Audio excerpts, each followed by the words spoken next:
Hello and welcome to Take Me Home, the podcast offering a social democratic alternative for the politically homeless. My name is Sebastian Moore.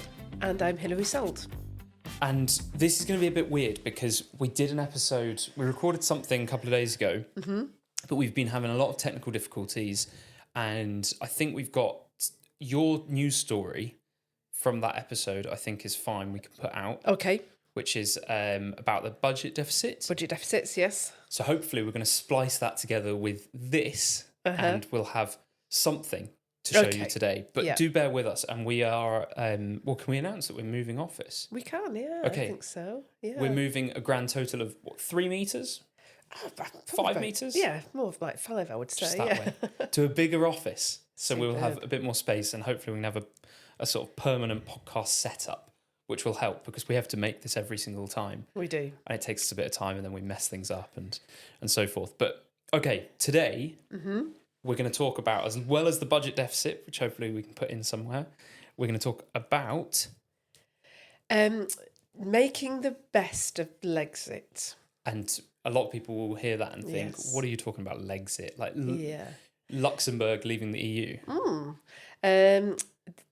Lexit meaning a left-wing version and appreciation of Brexit.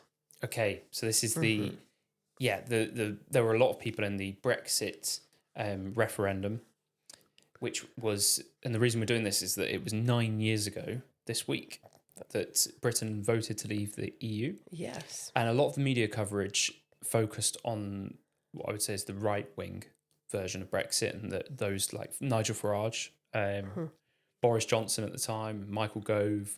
You know, there were a lot of people on the right that were advocating for Britain to leave the EU, and there wasn't much media coverage of people on the left, even though it's a traditional viewpoint of the left. The traditional left were sceptical of the European Union or the EEC as it was. Yeah. So we went to this event, didn't we? Maybe you could tell everyone a bit about this event. Yeah, so this was an event organised by Richard Johnson of the Queen Mary University of London, which was trying to bring together left voices on Brexit to understand perhaps why the opportunities offered by Brexit haven't been made the most of. And perhaps to try to reformulate what is the appropriate left-wing case for Brexit. So, as you say, what we tend to focus on, the media in particular tends to focus on, is the kind of Singapore-on-Sea version of Singapore on Brexit. Thames. Singapore on Thames, if you like. Yeah. Yes, yeah. Whereas there are certainly opportunities that arise from Brexit that could be used in a more traditional left-wing view. Okay. So to start us off, what is the left-wing reason for wanting to leave the European Union? So there's a lot of different speakers at the conference, and perhaps to pick out one, Paul Embry. So he talked about the fact that the EU is irretrievably anti-socialist. So it doesn't like Keynesianism, ways of kind of reinvigorating the economy. It doesn't like the state intervening to assist industries that are struggling. All that was outlawed by the EU under their kind of state aid requirements. I do remember right back in the 1974-75 discussions on the on Europe, I always remember walking to school and quite a lot of people had stickers in their cars, like people do. And I always remember that one of them was, the common market is a boss's market. And that was the traditional left-wing view, that it was very much pro-big business and anti the rights and interests of ordinary working people. So I think the way we rescue a kind of form of Brexit that plays upon some of those aspirations that ordinary working people have is to try to look again at what the opportunities are. So at the conference, Richard Johnson, who introduced it, said that he kind of pointed out the fact that there's a lot of dissatisfaction with Brexit, even amongst Leave voters. And his analysis was that what the current government are trying to do is to roll back on it to kind of address that dissatisfaction. But he pointed out, he had a fantastic phrase. He said that Brexit was a constitutional decision, not a policy decision.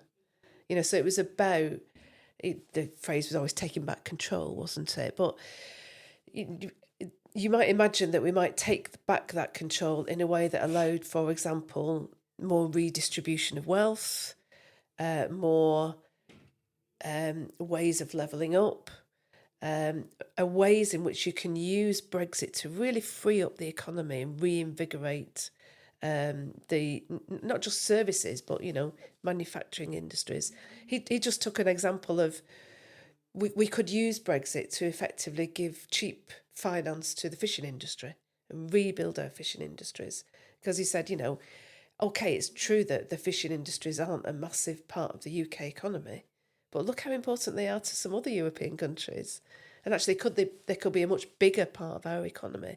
And they are so important to our coastal communities. So just on fishing, because this came in the, if you remember the EU-UK pact that we discussed a few weeks back. Yeah.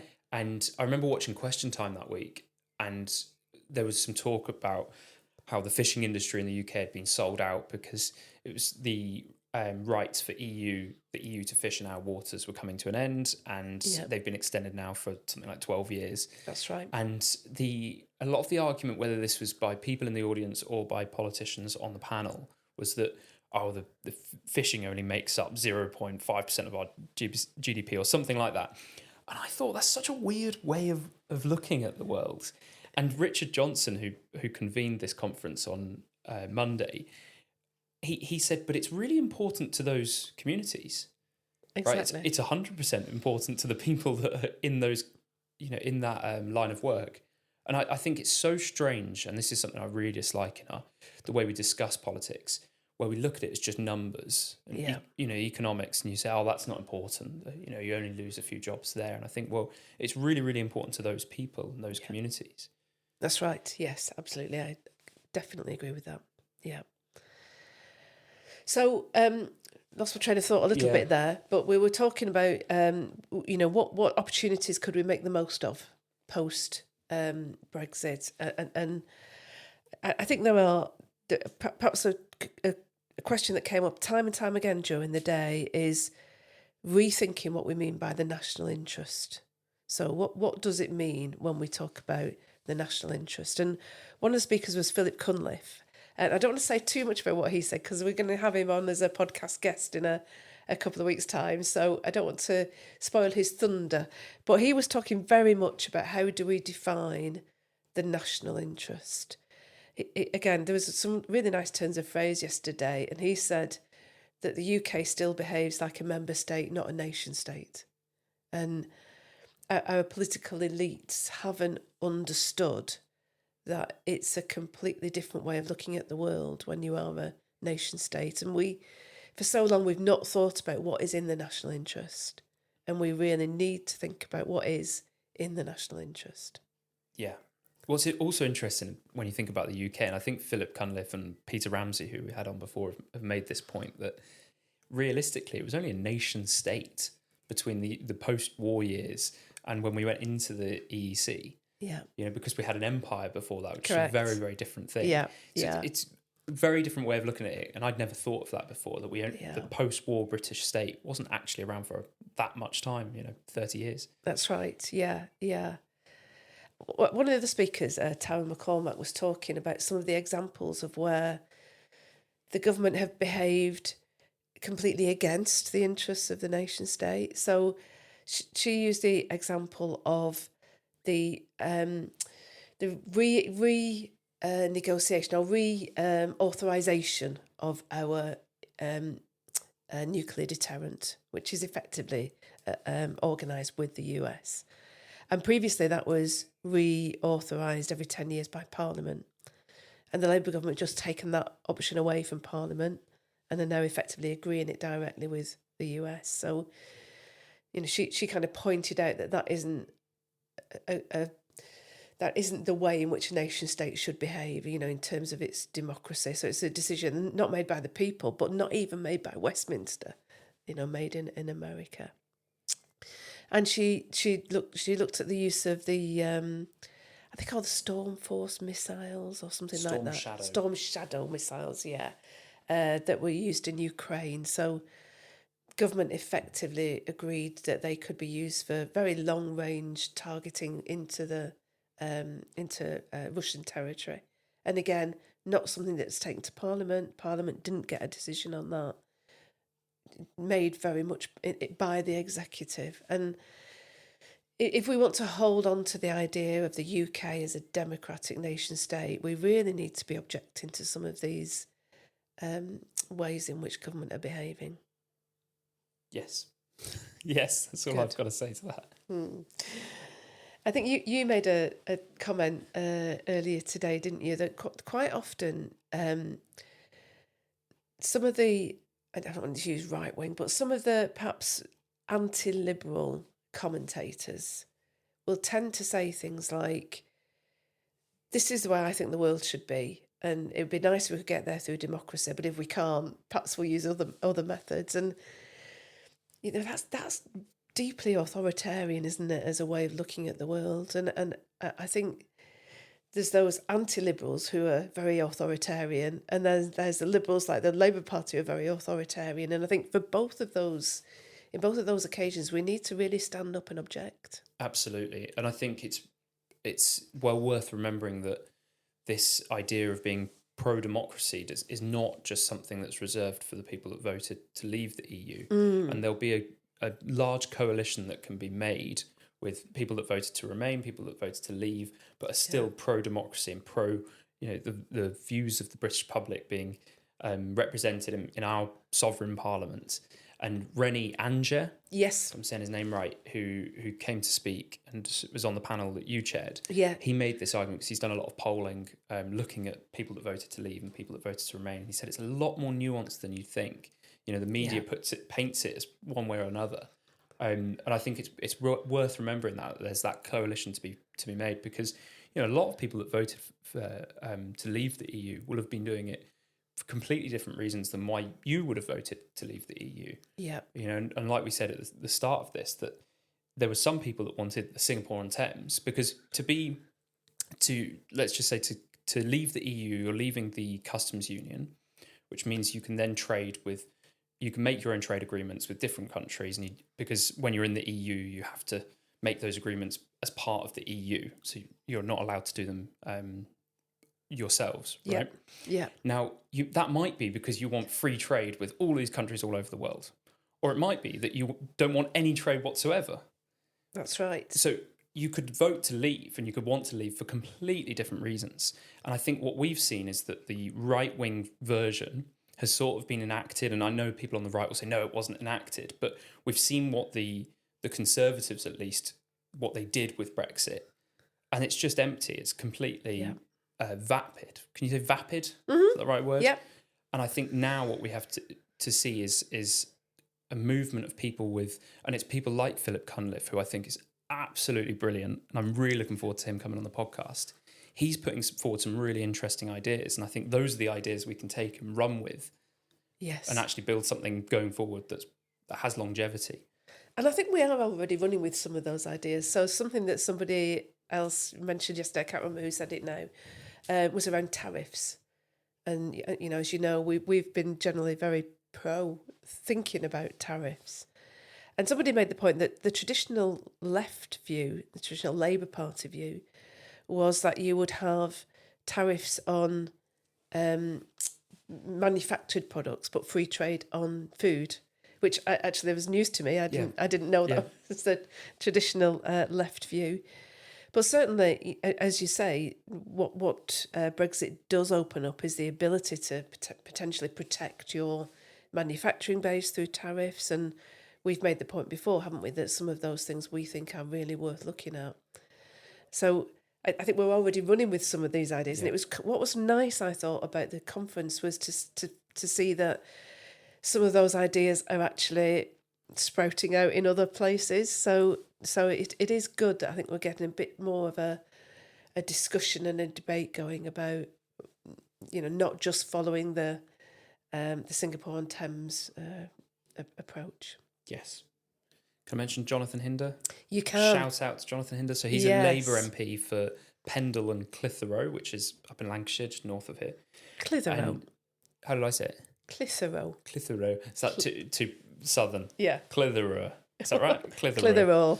And I had a chat with him afterwards, and I was really impressed with him. And he said something. I just wanted to point this out because I said, you won me over with your first sentence, Jonathan. Because he first thing he said was, I have come in as a Labour MP and I've got a majority of 900. He said, so I'm in Parliament for a good time, not a long time. And I thought, that's the spirit. That's what I want to see from members of Parliament. Yeah. That they say, I'm not here thinking about my re-election next time and trying to manage that. I'm here to do something. And he's trying to push the Labour government into a position of more, what we might say, more sanity. Yeah. I think, I think for what it's worth, it's a fruitless endeavour because I just don't think, I think that party's just completely gone. And I think there were a lot of people there on Monday that were struggling to come to terms with that. And I think it's for us as a party, the SDP, to show that there's much more hope in a new insurgent movement like this than through a sclerotic old Labour Party. I think we're not impartial in this, are we? But no, not at all. I do agree with you.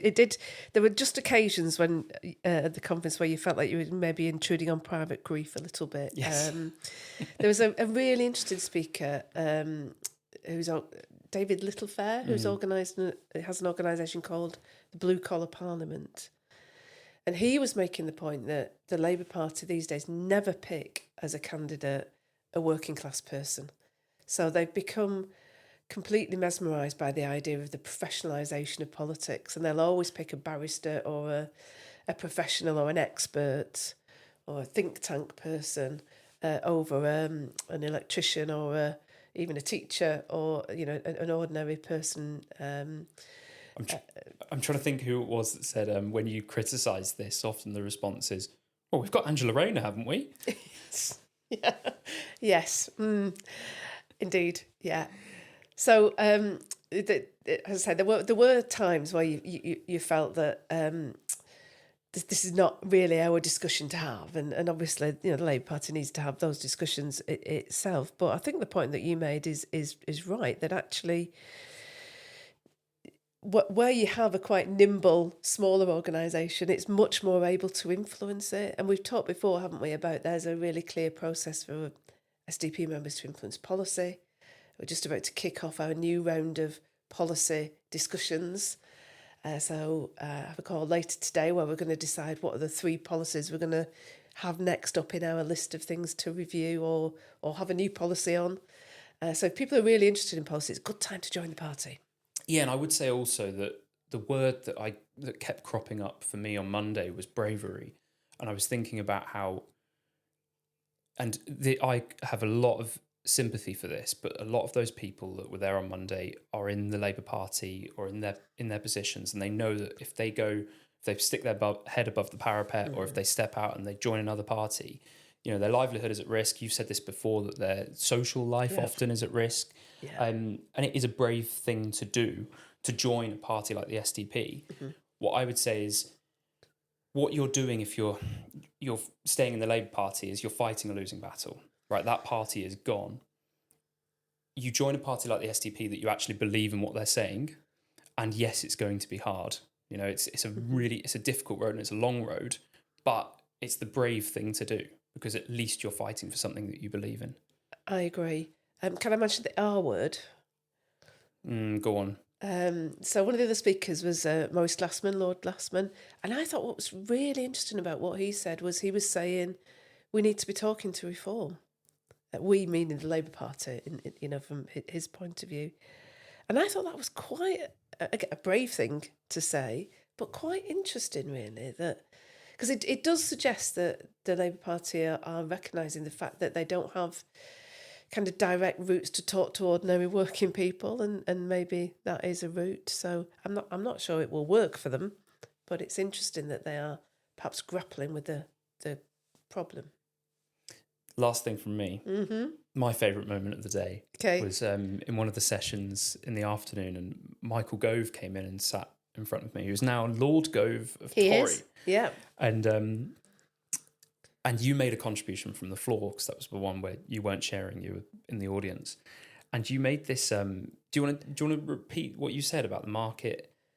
Yeah. So this was in the session where we're talking about the economy, and they've been the contributors were talking a lot about things like nationalisation. So Peter Ramsey was speaking on that one, and he made the point that actually nationalisation is very difficult for a government that doesn't have any political capital to do. So it was very different to the post-war Labour government, who did have a lot of political capital there. But I made the point that actually a big contribution to the economy could be made by government kind of getting out rather than government intervening. So, two examples of that. There are, I can't remember the number. I think it's about 3 million or even 4 million people on universal credit who are in work, which I think is a direct subsidy to employers paying poor wages. So it's kind of corporate welfareism. People say the welfare bill is too high, but half of that is a blooming subsidy to corporate big businesses. And also, there's a real push towards monopolisation. So the kind of way in which government requires really extensive credentialisation, quality marks and all those kind of things, it means it's really hard for small businesses to compete. So the business that I used to run, whenever we tendered for public service contracts, that one of the first questions on the list is, do you already provide services to government? And if you responded no, you couldn't go any further.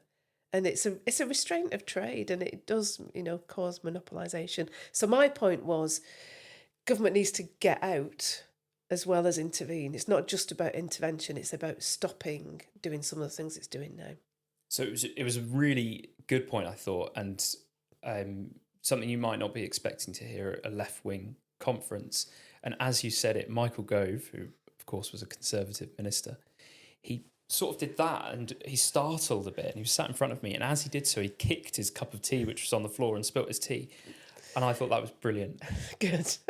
You shocked Michael Gove. That's good. Good to know. He follows me on Twitter, Does he? On X, yeah. He should come on the podcast. We'll have him on. Maybe ask him, yeah. Great. So budget deficit. Mm-hmm. So you know what that is, presumably. Budget deficit is when you don't have enough money. Yeah. To pay for the things in your budget. Correct. Yeah. So for a country, the deficit or the borrowing requirement is the difference between the income and the outgo. Now, it's measured monthly, and that's why it's in the news. So I'll come to that in a minute, but I thought maybe just do a few little intro points first. So last financial years run from April to April in the UK, we had about 1.1 trillion income and about 1.2 trillion outgo. So we had an overall deficit of, I think the actual number is 131 billion, which is, I think it's 4.7 or something like that % of GDP. But it's about £2,000 per person in the UK. So it's big. Yeah. It's really big. Yeah, this is, that's a lot of information. It's I know that in, I suppose, in the politics world is quite just simple. It's, what was it, 131 billion deficit, 4.7% of GDP. Yeah. What that means is that's the difference between what you're spending and what you're bringing in. Correct. And how much of a percentage that is for your gross domestic product, yes. which is a total valuation of all goods and services each year in a country. Yeah, which I think is about 2.6 trillion for the UK GDP. So we are kind of living beyond our means. It's just the same as when you look at your bank account at the end of the month and your income is less than your outgoings. Yeah, it's a similar problem. We've not had a budget surplus for a long time, since about the year 2000. And obviously everything got a lot worse during COVID. So I think in COVID we had deficits of around about 15% a year in that 2020-21 year. And obviously that's because both the bottom line and the top line of the kind of fraction are problematic, because we had a lot more outgo because government was paying things like furlough and those loans it made to businesses to kind of tide them over. And at the same time, overall production was also falling because lots of people weren't working. So, a real problem during the pandemic.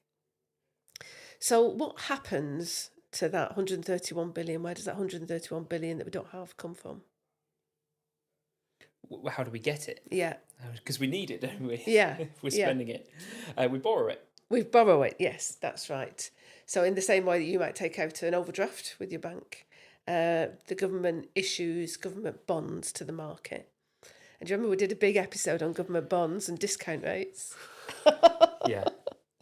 But this is why we want borrowing costs to be low if we're borrowing money. Absolutely. And why often the opposition will say borrowing costs have skyrocketed. Yes. As an attack on the government. Correct.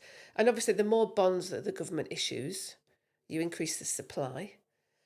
So the price of those bonds goes down.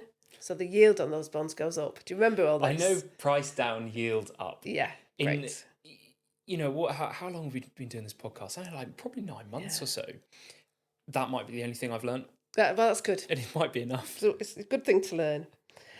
So it's in the news. The reason I was looking at this is because it's in the news, because we just had May's deficit figures. So obviously everything's a bit, behind schedule because they have to do all the measuring.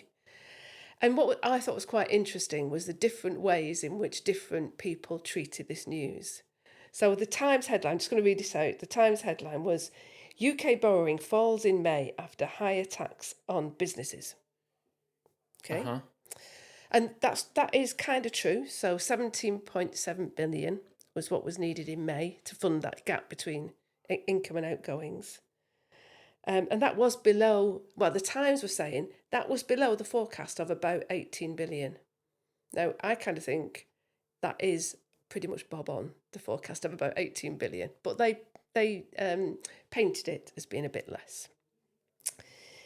Other people have painted it in different ways. So AOL online, not your normal newspaper, but it's interesting. AOL online it still exists. What was in the AOL that we'd have used for email and presume internet? So, yeah. Wow. Yeah. They said UK borrowing rises in May, making tax hikes more necessary. So they were painting it as a bad news story. The OBR, announced these numbers as a kind of official statistic, and they say latest government receipts remain close to forecast. And I think, to be honest, that is the reality, is that things are about where we thought they would be. Because obviously the Chancellor knew that she'd put up national insurance rates, so she knew that receipts were going to go up through that.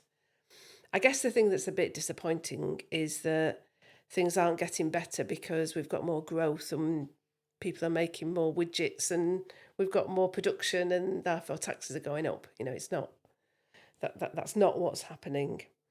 So receipts are up because of the national insurance increase. Interestingly, debt interest is down a bit. And the reason for that is that when we talked before about government bonds, we talked about what you'd call fixed interest bonds. And I still think the majority of the debt that government issues is fixed interest, but it also issues what are called index-linked bonds. Yeah. Which pay a rate of return plus whatever inflation is. And because inflation had come down a little bit, the interest payments that government was making on those index-linked bonds had come down a bit. So that's the reason why things are perhaps slightly better than expected, but actually pretty much bob on track. And we'll still be paying off debt from bonds that were issued a while ago that will have different borrowing costs, right? Correct, that's right. But even if it's a debt that's issued a long time ago, most often government want to roll that debt over. So maybe they issued a debt in 1990 and it was a 20-year one. So it expired in 2010. they don't just repay that debt and not do anything. What they do is they issue a new debt to replace the old debt. So if discount rates have gone up in the meantime, that means their new borrowing is more expensive than their old borrowing. So you know, it's not that things are just repaid and, you know, we draw a line. So you've automatically there, I think you have in your head there, drawn a distinction between deficit and debt, which is important. Yeah. So deficit is a kind of what happens every month, and debt is the whole stack of debt that we've built up over the past. And the whole stack of debts that we've built up in the past is now about 96.4% of GDP. Yeah, it runs around 100% of GDP for the last few years, and I think it went over that during the pandemic. Yeah, but I mean, ideally, you would want to get that down to maybe about half. It's not that we're outliers though compared to the other G7 or other, you know, developed countries. So lots of people are in much the same boat. Some in worse. I think Japan is way out at something huge, you know, 200% of GDP or something crazy. Yes, without having the figures to hand. Yes, you've done that. Let's guess a number there. Yeah. So, the other kind of thing just to keep an eye on, you know that I do keep an eye on this, is the 20-year bond yield.